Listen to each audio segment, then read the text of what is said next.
Speaking of people who weren't rich, let us now praise the unsung heroes of industrialization, workers. Well, I guess you can't really call them unsung because Woody Guthrie.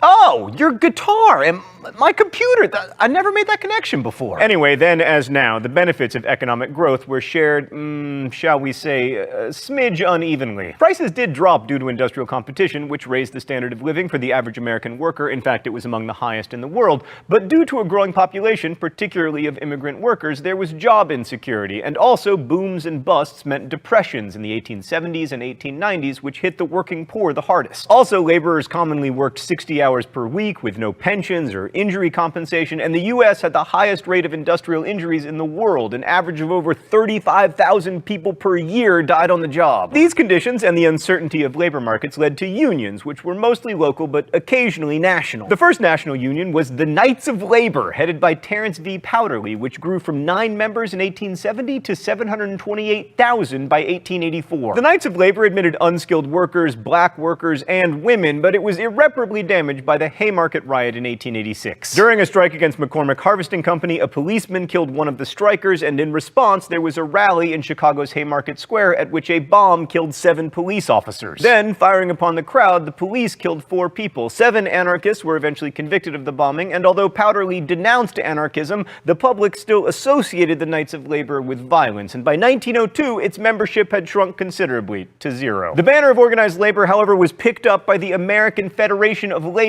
under Samuel L. Gompers. Do all of these guys have great last names? They were more moderate than the anarchists and the Socialist International Workers of the World and focused on bread and butter issues like pay, hours, and safety. Founded in 1886, the same year as the Haymarket Riot, the AFL had about 250,000 members by 1892, almost 10% of whom were iron and steel workers. And now we have to pause to briefly mention one of the most pernicious innovations of the era, social Darwinism, a perversion of Darwin's theory that would have made him throw up, although to be fair, almost everything made him throw up. Social Darwinists argued that the theory of survival of the fittest should be applied to people, and also that corporations were people. Ergo, big companies were big because they were fitter, and we had nothing to fear from monopolies. This pseudoscience was used to argue that government shouldn't regulate business or pass laws to help poor people. It assured the rich that the poor were poor because of some inherent evolutionary flaw, thus enabling tycoons to sleep at night.